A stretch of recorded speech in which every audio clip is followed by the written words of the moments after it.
Hey everyone, welcome back to the Black Label Mindset podcast. Today's episode is going to be an absolute cracker. We are joined by a very special guest today to talk about the 1%. Today we are joined by a very close personal friend of mine. He has more wisdom and insight than anyone that I have ever met in my life, and we're very lucky to have him here. Andy Kong is our guest today. Andy, thank you so much for joining us. Welcome to the podcast. Thank you for having me. Now, I want to get the ball rolling today by getting you to highlight and explain who you are, what you do, and the clientele that you work with. So, where should I begin? So, my name is Andy. I am a exercise physiologist, personal trainer, nutritionist. I used to actually run a business which serviced Adam's Gym. That's another story for another time. But who I am now, basically, I'm the general manager at Lockeroom. We're an exclusive health club in Sydney, where we basically only service the wealthiest and most successful people in Sydney. We're talking about, business owners of small to large companies, as well as the CEOs, CFOs, all the executives of big banks, law firms, the 1%, the 1% of the population, basically. That's who I am. The key thing that we really want to try and dive down with you today is the mindset that these people that you work with have that you would, I guess, loosely call the rest of us, the 99%, don't have. Some of the clients that you work with, obviously without sharing names or too much information, are the elite of the elite. So let's dive straight down. The first question I want to ask is, what do you notice straight away that the 1% do in their business, personal, professional lives that the rest of us don't? What can we take away from some of these things? Yeah, it's a great question. So I think the key thing that I can see straight away from day one when I met these people is that they just understand how life works, right? So they know that in a day, you have 24 hours. They know that, you need money to buy food, buy clothes, buy services. They know that you get what you pay for. They just understand very, very key basic principles of humanity as a society. And I think some of these principles are things that a lot of people who aren't like them don't really get it. You know what I mean? Like, they'll waste time scrolling, they'll waste time doing this, they'll buy stuff that isn't going to give them a return on their money. Whereas these people, they don't do that. Everything they do, every decision they make, every minute they spend doing something is intentional. So, the reason why they join Lockeroom is not because they love exercise. It's not because they just can't wait to lift weights. No, it's because they know that by spending an hour at the gym 3 days a week, they're going to buy another 10, 20 years of their life at the very end, right? And so they see that as a transaction. It's worth it. It's worth the money. It's worth the time. I'm going to do it. You know what I mean? I rarely ever see these people doing things that isn't worth their time. And I think that's the key difference with them. They just understand how time works. They understand where to direct their attention, their time, their energy, their money, their resources to get the most return on their investment. Do they look at time as a commodity in itself? Yes, definitely. So, one thing I found out very recently is that lawyers work on a 6-minute basis. So every 6 minutes they build. So their entire day is split into 6-minute blocks of time. Every 6 minutes needs to have an intention, otherwise they've lost money, basically. So if they enter a new 6 minutes, they need to get the full amount of return back of that 6 minutes. Otherwise, they could have done 6 minutes somewhere else and built another client. So time is very, very precious to them, which is why, when they come to a session, they usually smack bang on time, but they'll also exit right on time as well. They'll never hang around and, just waddle around and do whatever. I mean, some do, but they're usually the ones who are so successful where now they have unlimited time, they don't need to work as much. But at Lockeroom, we tend to only want to bring members in who are still very much working. You know what I mean? We don't really want clients there who've sold a few businesses, they're multi-billionaires, and they just sit there and do nothing. We want people who are actively working, very motivated, driven people in the workforce, so they can all network and communicate and help each other out as well. Yeah. One of the things that I think that a lot of people that look at the 1% with a sense of, I want to say sort of resentment or possibly even a little bit of jealousy, is I think there's a lack of understanding, and obviously you would know this better than most people. And someone who was an old associate of mine who you also know personally, who was probably the most successful and wealthy person I've ever met. A female friend of mine who was the managing director of one of Australia's largest pharmaceutical advertising agencies, big wig. there was, I think, a sense of, certainly amongst my social circles, of people who would hold her, I guess, in contempt because the amount of success that she had. But from an insider look on things, the amount that she worked on a daily basis she worked harder than anyone that I know. And 16-hour days were kind of stock standard. Yeah. So I think that there is a little bit of a misunderstanding from the 99% of actually how hard the 1% work. Yeah. There's not that awareness, I think, respectfully, of, I think people go, I've worked 38 hours this week and I've earned $70,000. It's like, well, that's why you've only earned $70,000. So can you shine light on the work, not only the work ethic, but the amount of time that these people actually spend working? Because I think there's a missing link with the way the 99% of us think of, I've worked really hard this week. Our version of hard is 38 hours. So can you shine light on what the 1%, their weekly working load looks like? Yeah, it's very interesting because there's definitely a range, right? And this is what I mean by they all get it, right? Because I would say, generally speaking, at Lockeroom, the range of work hours per week will be somewhere between, 30 hours to 100 hours. But every person who's working for whatever amount of time, they've chosen that. You know what I mean? So, there's a client at Lockeroom, very, very wealthy. He's now at a point where his business is self-sufficient. So he works a 30-hour week because he doesn't want to make more money. He does that to keep the business afloat, to keep his reputation, and then every other hour outside of the 30 hours is for him, right? On the other hand, another client could be very wealthy, but doing a 100-hour week because they're trying to become a billionaire, right? But both people are very content with what they've chosen. It's not accidental, you know what I mean? So to go back a little bit as well, what you said before about it's very common for the 99% to resent the 1%. It's so true because they see these people with all their flashy, watches and cars or whatever. Like, wow, like you had it really easy, right? But you don't realize that it wasn't accidental. Yeah, like they basically wasn't luck. They basically did what no one else was willing to do for 20 years straight, sacrificed everything they possibly could to get to where they are now to be a bit more comfortable. You know what I mean? And that's what I mean by everything is intentional. They've been intentionally investing time, long hour weeks for years, despite not possibly seeing like that at the final outcome. But now we see them at the final outcome because when they join Lockeroom, they've usually already made it. You know what I mean? We don't get a lot of clients who join Lockeroom who are trying to make things work. You know what I mean? They usually come in, look at the price, put money down, and then they're good to go. You know what I mean? Because they're already at that stage. But in terms of the work hours, it's long. It's very, very long. For them, like hard work and long hours it's not a burden. It's just a part of the transaction. They know that's required in order for them to be a top 1%er of Sydney, one of the most expensive cities in the world. And they're okay with that. Some of these clients, they don't see their family that much. We have clients here who might live on the Central Coast and they have an apartment in the city, so that they literally drive in on Monday morning, work here till Friday, and go home to see the family. And they're putting in like 100-hour weeks on those 5-6 days. And they've chosen that, you know what I mean? So it's like, they're definitely the most hardworking people. That's why they're the top 1%. Yeah. They're not lucky. No, you know what I mean? There really is a different switch that these people can flick to get into gear. Yeah. But interestingly enough, coming full circle to this point, is this 1% elite group of people understand what their money is going to do for them. And I think something that what we can all take away from this is the 99% will look at something. If you map out a plan for someone to be successful, if you say, if you do this exactly like this, I guarantee you're going to get success. Follow A, B, C, D, E. The 1% go, done, I'll do it. No problem. You need me to sleep 8 hours? I'll get them in. You need me to eat this? Fine. You need me to think, right? Done. There's no questions. It's almost, there seems to be a sense of they don't necessarily need that accountability or motivation. It's kind of like, what do I do? Tell me how to do it. I'm going to do it. Exactly. Whereas the 99%, you can give them the same plan. This is exactly how you're going to be successful. And there seems to be this element of, I'm going to cherry pick. I don't quite like that. I won't do it that way. A, I'll do, but I'll do it in my terms. B, I'm busy this week, so I can't fit that in. A C, there seems to be like this missing link mentally of people to go, this is what I need to do. This is how I need to do it.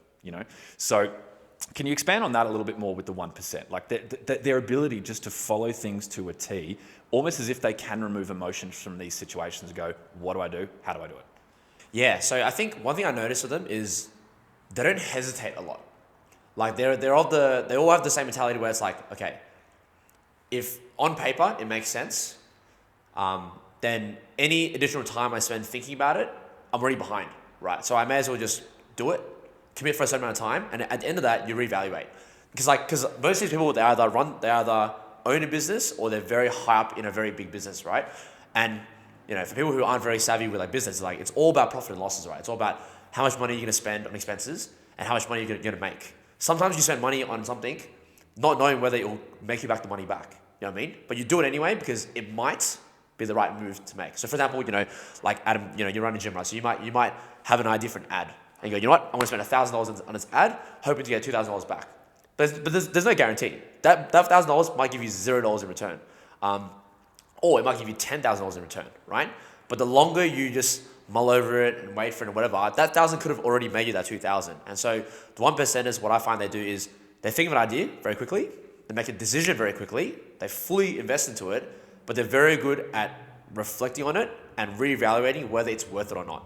Which is why a lot of the clients, I'll be honest, some clients join Locker Room and they go, I'm going to sign for a year, give my best shot, and at the end of the year, they're like, you know what? It wasn't for me. And then they leave.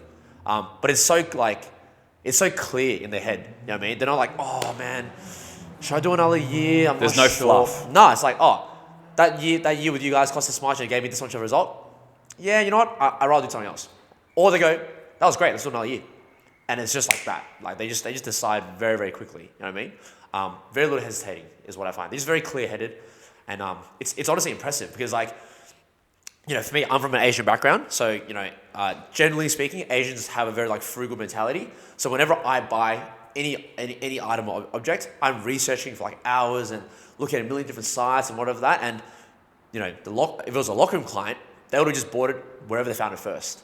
They're not going to worry about can I save a bit here or is that better there or whatever. Reviews, no, they're just going to, looks good. I want to go for it. That is such a key point and such a good takeaway that I think all of us can actually really learn from. That in itself is such a key takeaway because we all spend so much time umming and ahhing and researching. Whereas sometimes if I'm just going to buy it, the fact that these people look at time as a commodity is such a powerful lesson.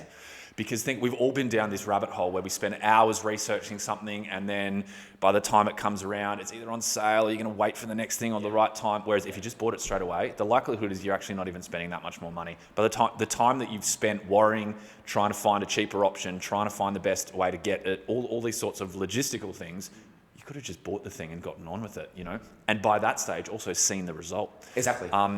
So that's such a great takeaway. Is just be decisive. With any purchasing or decision making, be decisive. The thing that I want to ask you is with Locker Room, given that it is such a high, high earning clientele and the 1% of the 1%. Have you got is it true that there's a waiting list of people to join up? Because you'd think that you'd be struggling to find people at those sort of price points. Is it true that there's a waiting list for people to sign up? Yeah, so basically we've been very, very fortunate where since opening, we've had a really high demand. We believe there's no one else like us yet in the market. We've got it in early in terms of the executive health space. And so what it means is that, we got a lot of applicants. But because we want to uphold the highest quality of deliverables and service, we can't just let 100 people join in a week. We won't be able to give them all the best possible experience and the best result as well. So we have a limited uptake every single month, and as soon as we hit that, they join the waiting list for the next month. And then obviously there are seasons which are busier and seasons which are quieter, but at the busiest times we have a 3-month wait list basically, where if you had applied and you paid, you wouldn't start for 3 months. Similar to if you want to buy a really nice car, you'd pay for it, but you wouldn't get the car 6 months later. Because there's a higher demand than what supply we have. We started about 3.5 years ago during the second wave of COVID, and the first gym took us about 2 years to fill up basically, and then we opened the second location. Second one's been open for about 8 months now, and we're almost at full capacity already. So it's been going really well. Can I ask, have you got any clients that you've got in your mind that you might think of the typical rag to riches story? Have you got anyone that you can think of that you've bonded with over the time that you've been there that's kind of started from nothing, that's elevated themselves to this status? Yeah, definitely. To be honest, a lot of them are that. And that's what I mean by when go back before where you said like, oh, some people look at the wealthy and they resent them and they're like, oh, like how do they get there? I can't do that, but whatever. I would say almost every single client in a locker room was not born into wealth. Right? They all had to go through some sort of struggle. Some of them are immigrants, some of them are, Aussie. But yeah, like just like if you think about the generation that we're in right now, most people who are wealthy right now, they basically had to start creating wealth before there was like internet, social media, all this stuff, right? So they started from no technology, just hard work basically, right? And whilst they were pursuing, the dream of, killing it in life, making a lot of money, doing whatever, then internet came out, social media came out, and then they've basically been the people who've pivoted off that and succeeded exponentially from that. That's the kind of generation that like we service at Lockeroom. Whereas if someone was like very wealthy and then 90 years old, they basically made all of their wealth before the internet and all that sort of happened. Does that make sense? Yep, it does. Yeah. Yeah. So to answer your question, yeah, majority of the clients have some sort of a rags to riches story. A lot of them, the way they got into Lockeroom, like the business that they work for or they work in that allowed them to join Lockeroom was like their 8th business or their 10th business. Very rarely is it their first business. I was talking to one of my closest clients the other day. Him and his wife both train at Lockeroom, and they're both like business partners in their business. And he was telling me like he's 55 now, right? His business basically, they build data centers in rural Australia to try to bring more technology to the rural parts of Australia. He's only been running that business for like 8 years. He's 55. So he started that when he was 47 years old, right? And prior to that, he did a million other things basically. But now he flies a private jet, to go visit his family in London. You know what I mean? But like, where was he at 40 years old? Probably not that successful. Yeah. Probably wasn't doing a whole lot, to be honest. But you look at him now, he's got a yacht, he flies privately or whatever, and you go, oh, like, must be good to be him. No, like, he worked his ass off for that. And at the age of 47, he decided to start something new, go all in on it, and now he was reaping the rewards. Such a good point. We see it here all the time. People say, "Oh, I'm too old for this. I'm too old for that." It's bullshit. It's bullshit. Yeah. If you look at some of the most successful people in history, I think I'm right in saying J.K. Rowling, the author of Harry Potter, was like 45 when she quote, check those, but she wasn't 20. She was in her 40s when she wrote Harry Potter, for example. People like the Walton family, who created Walmart, one of the wealthiest families in history, like they were in their 50s and 60s. Yeah. So this thing of, it's such a good point for anyone listening who is thinking, I'm over the hill, it's too late for me. It's nonsense. It's not the world we live in anymore. I think this really ties into the point that I'm trying to, I guess, get from today's podcast and your insight and wisdom on this subject is everyday people, the 99%, they see someone, hear someone like that flying private jets, and as we've discussed, there's that level of, oh, it must be nice. But these people have had to start from somewhere, Are there a couple of key factors and habits, if you will, that they do on a daily basis, a monthly basis, a yearly basis, that has allowed them to elevate their mindset to become where they are? Because it's not an overnight flick. For none of us is it, okay, tomorrow I'm going to be successful. It doesn't work like that. So are there things that you have picked up at your time there that you've witnessed and can attribute to their success that we as the 99% can incorporate on our daily basis? As you were saying that, I was thinking one thing to really point out though is we don't train or we don't service all of the most wealthy people in Sydney. If you look at the entire world, some of the wealthiest people in the world don't give a shit about exercise. They don't give a shit about health. So we'll never see them in a locker room, right? So the clients that we get to talk to, you got to remember, are health conscious, very wealthy people. And the reason why I want to make that very clear is because I believe that's what's going to separate them from the not health focused, very wealthy people. Is that if you're not health conscious and you're very, very wealthy, you're going to die a pretty shit death. You'll probably be in a wheelchair, probably get cancer when you're like 60 years old, 70 years old, have a heart attack for walking upstairs. That's basically how you're going to end, right? But for locker room clients, their goal is to live past 100 and be perfectly functioning, mental clarity, all of that, because they believe that exercise is the way they're going to do it, right? So with all that being said, I guess the point I'm trying to make right now is I feel like the locker room clients, the reason why they're special and the common attribute that they all have is that, one, they're all very health conscious. That's why they're investing so much money into it. But two, they're just really nice. They're very genuine people. It's a weird thing where it's I truly believe it'll be very rare to meet someone who's all about taking care of their health in their life, and they're not a good person. Because you know what I mean? Like they love themselves, right? They're practicing a lot of self-love. They go to the gym. They're eating healthier. They're sleeping better. They're doing these things. They're probably going to be a pretty good person in general. They're going to be the kind of person who wakes up with a smile on their face. The kind of person who's going to, when they buy coffee, they're going to say thank you. Like, you know what I mean? Whereas people who, are wealthy, don't give a shit about their health, they're probably, less nice people. You know what I mean? They're more concerned about just making a lot of money, more concerned about like sacrificing all their time to work as long as possible. Don't care what they're doing to their health. Probably eating like shit, drinking like shit as well. You know what I mean? So that's the commonality that I found amongst most lockroom clients, is that they're all just very good people. Like if you take away all of their cars and houses and watches and everything, and you met them on the street, they'd go, oh, he's a really nice guy. He's a really really nice guy to talk to. One of the clients, he invited me to go watch the Sydney Swans game like a few weeks ago, and we're in like the corporate box, and we're staying there. And I was walking around with him, and he was just like the nicest person to be next to. Every person he talked to, like, it was all smiles. You know what I mean? Everyone's very happy. He's looking very healthy, very fit, and there's just like an aura that he had walking around, knowing that one, he's worked very hard to be where he is, and two, he's got a lot of good years left of his life, despite being like 60 years old. But then you look at everyone else in the corporate box, and you see a lot of people there who you can just tell, like, huge binge drinkers, don't take care of themselves very well, probably very, very stressed, like very stressed out kind of persona, like not dressed very well, you know what I mean? They're still wealthy because they're in the corporate box, but they're probably not very happy because they just haven't taken care of themselves whilst getting to that point of success. Yeah, I'm not sure if that answers the question, but yeah. It does, mate. It Okay, does. cool. Interestingly enough, one of the things that, and you know this about me, that I'm a big Tony Robbins fan and an advocate of the work that he does. One of the big things that he really emphasizes is work on your body.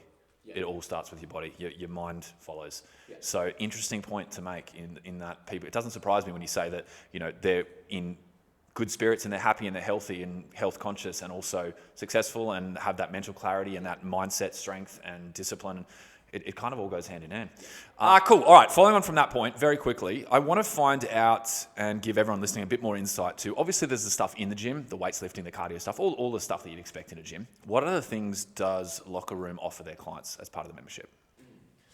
I would say the blanket overall thing that we provide is a result, right? So how we achieve that result, we do it through incorporating many, many different things. But overall, what's more important than each individual service is the overall result that we provide, which is essentially optimal health, right? That's what we're selling.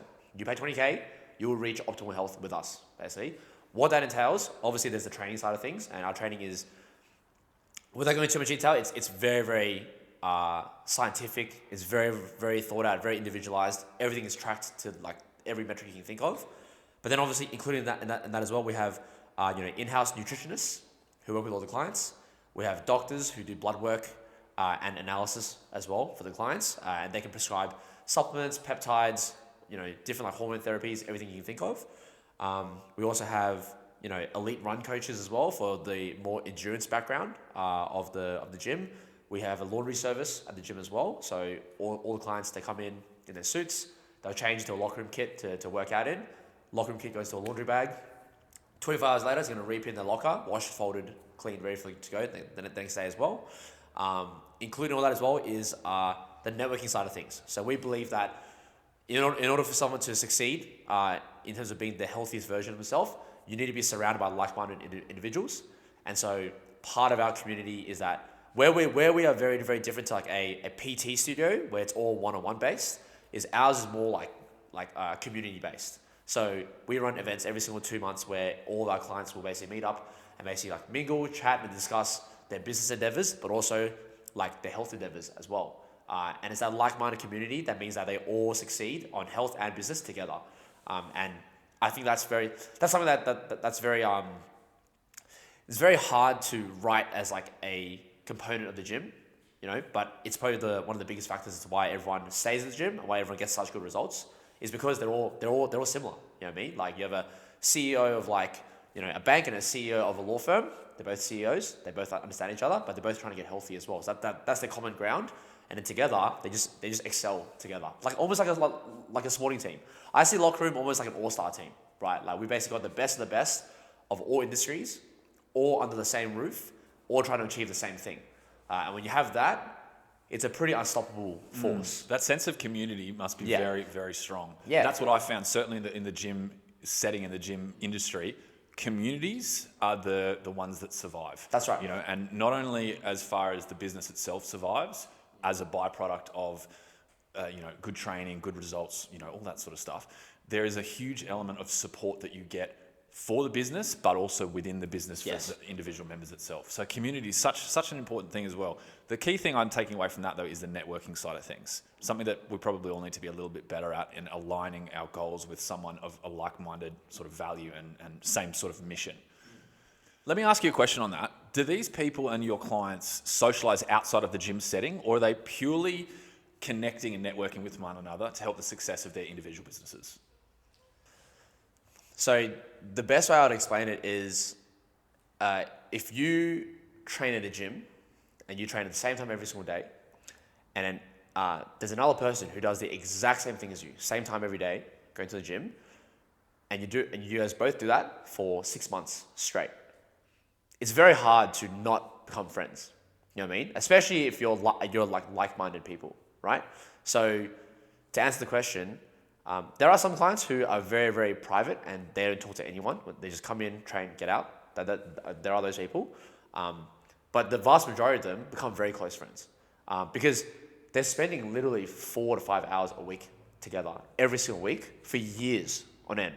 So I would say a lot of the clients there, the community that they see at Locker Room are the people who they see the most common after their family and their work colleagues. They wouldn't see their friends as often as they see the Locker Room clients. So in the end, like they do form circles of friends. And we know this because whenever these clients, they get access to a lot of events. They get corporate boxes to different shows or sporting games and stuff. And whenever they do, they always invite a portion of the gym.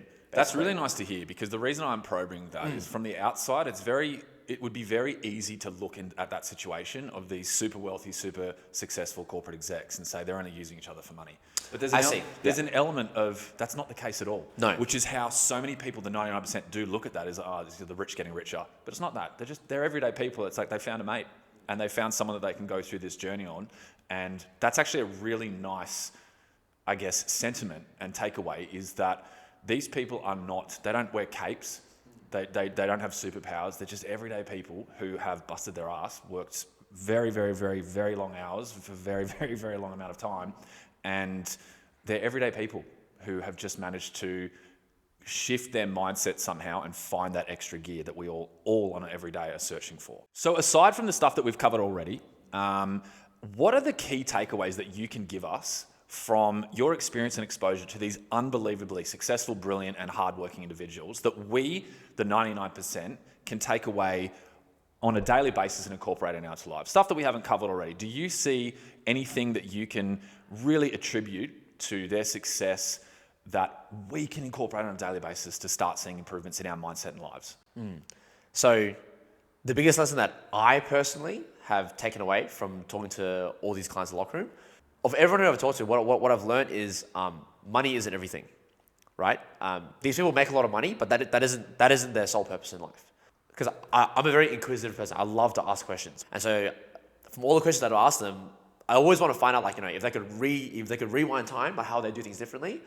And time again, they always say I would have put a lot more emphasis on taking care of myself and my family, and a little bit less on actually trying to be successful. Because essentially, if you take care of yourself, you take care of your family, and you're a switched on person, you're going to be successful. It's just a matter of time. But when you focus too much on being successful, you lose a lot of things that you might not always get back. I mean, if you ruin a relationship with your kid, you might not be able to fix that. You know what I mean? Even once you got all the money, you can't fix that anymore. So wouldn't it have been better to prioritize that? Because the money is going to come. You know what I mean? A little bit slower, a little bit faster, but the relationship, that you can lose that. You know what I mean?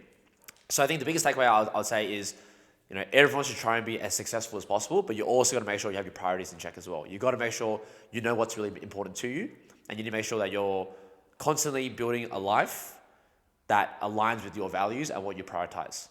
Because anyone can build a life that focuses purely on success, but more likely than not, you're going to be disappointed. Because there's no end to being successful. You just get more and more successful. You know what I mean? So you got Chasing your own tail. Exactly. Yeah. So you just got to make sure you understand what happiness is for you. And then when you have that, then try and be successful, but never give up that. Yeah. Brilliant. It's almost like gratitude needs to play a role of where you're at and also where you're going. I see some clients and they just like, they figured it out very early on. You know what I mean? They're the ones who like maybe married their high school sweetheart, have 2 or 3 kids, they travel all the time, they're not putting in ridiculous hours of work, but they still have a decent amount of coin, they're living comfortably. That for me is the ideal. Yeah, you know what I mean? Absolutely. Yeah, where money's not an issue, but you haven't had to sacrifice everything in your life to get to that point. That for me is what success should be like. Unreal. Completely agree with that. Well, let me ask you this. If you were to take a everyday person's phone and go through their usage time and look at the amount of time that they'd spent on social media, for example, versus one of your clients, what do you think the difference would be? It's a good question. To my knowledge, locker room clients don't use social media very much unless it's for work purposes. I think, one thing that's definitely common to, the elite of society is they're usually very good at focusing their time and energy on their things, so they don't have time or like brain capacity to worry about what other people are doing. You know what I mean? I think that's one of the issues with like social media is that we end up spending countless hours looking at everyone else when we really should be analyzing ourselves and seeing where we can improve. Whereas I think they do the opposite. They're constantly auditing their time, their money, their energy, like their thoughts, versus looking at what everyone else is doing.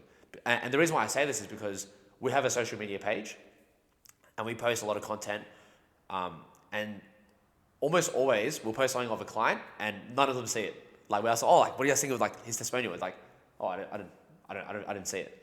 And it's because they're just not spending a lot of time doing that. You know what I mean? There are way too many things to worry about, to care about what someone's doing in Greece right now whilst they're here working.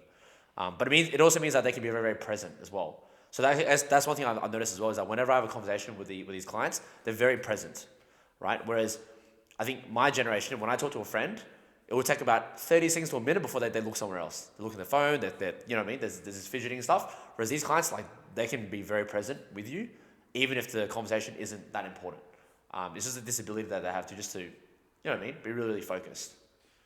Something you just touched on there that I really want to flag very quickly, because obviously we are talking about the super wealthy, super elite, and to just focus very quickly on the financial side of things. Because the clients that you've got, as we've discussed, have started from somewhere. So where is the best place, in your opinion, do you think that everyday Aussies can start specifically with their finances in order to break into that 1%? Yeah, it's such a good question, because I personally asked this very early on when I started working in Lockeroom, because I was a couple years younger, just started making a bit more money, and again, I'm surrounded by the wealthiest. So who better to learn how to get wealthy than from the wealthiest, right?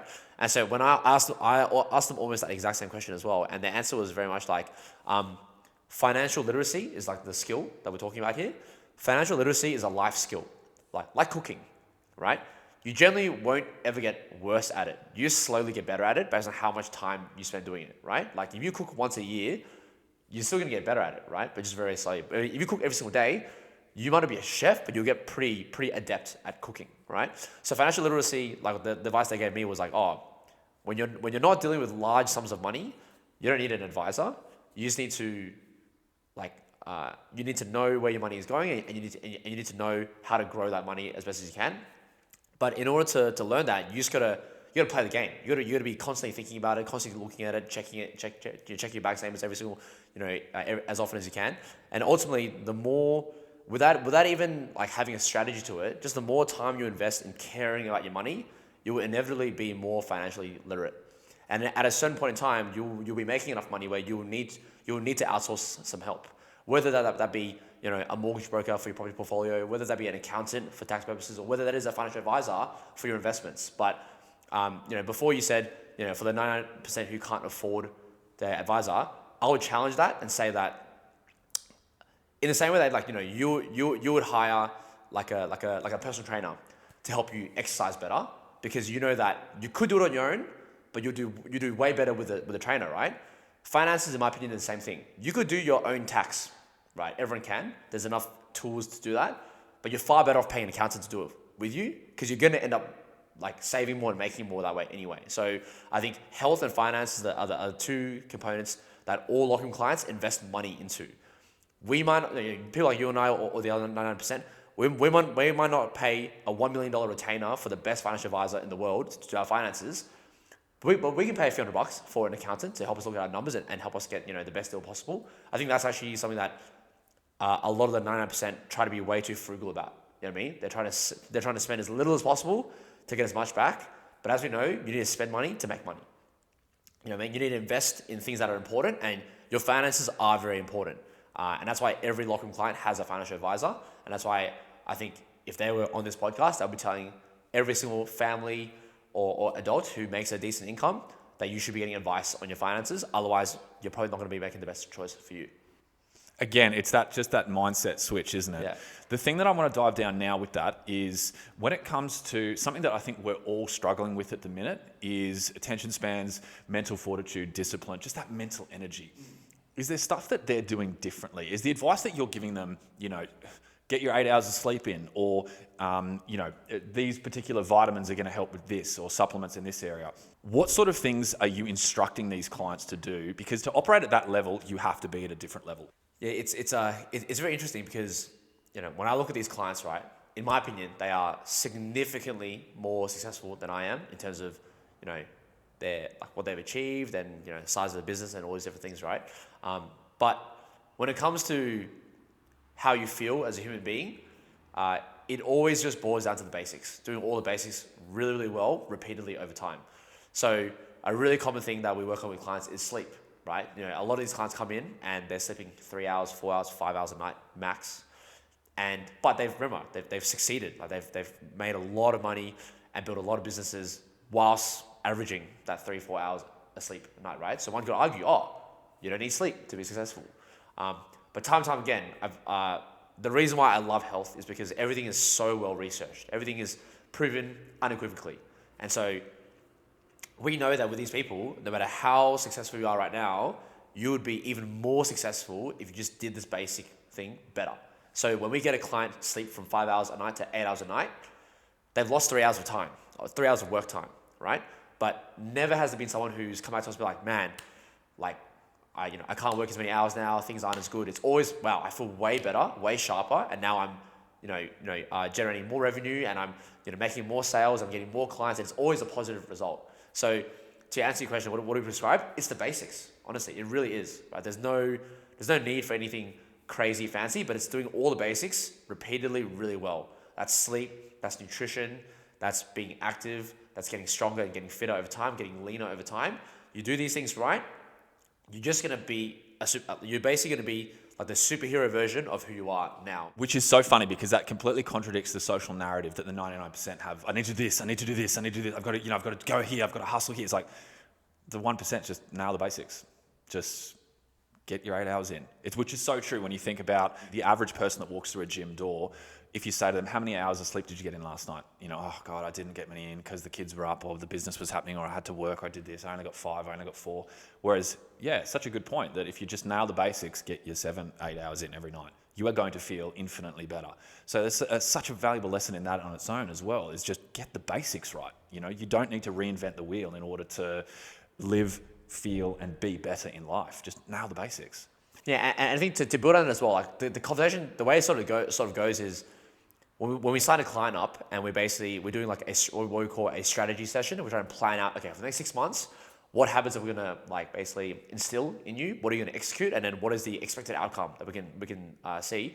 It's almost always like, the question is, so you're telling me if I sleep an extra 1 hour a night that I might be 5% leaner? All right, that's worth it. I'll do it.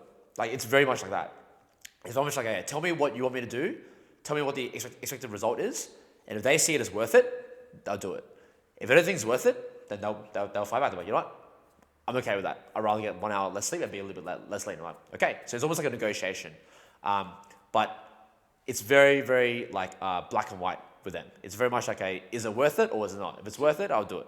To expand on that even further, to highlight the basics, by simply having a plan. you call it a strategy session, but for everyday people, that could just be literally pen and paper. What do I want to achieve this? Yeah. And you think, how many people are actually doing that? People are saying that, I want to do this, I want to do this, but until you actually write it down and make it materialize and say, this is a basic plan of what I want and how I want to do it, how often are people actually achieving goals, life pursuits, whatever it might be, without a plan? So something as simple as just sitting down and having that strategy meeting of saying, get an extra hour of sleep in, can be so transformative.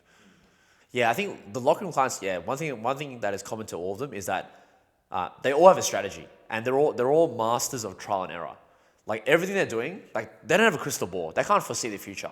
But when you basically see life as just a series of like strategies that you're going to trial and error and see what's worked, what doesn't work, eventually you get to a point where you can actually predict the future. You can actually tell whether this strategy is going to work or not before you've even done it, because that's all they've done.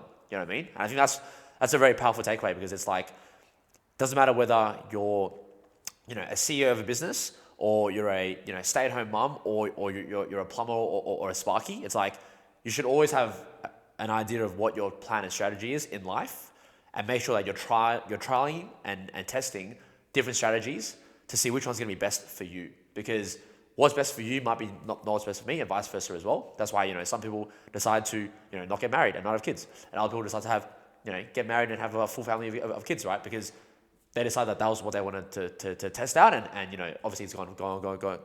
If it's going well, then it's going well. But locker room clients, they're just constantly testing different theories out, whether it's within their business or within their life. And we take care of the health side of things. So we present all the potential paths that they can go down on the health front, whether it's more focused on losing fat, more focused on gaining muscle, whether it's more focused on trying to get aerobically more fit, whether it's more focused on getting really strong.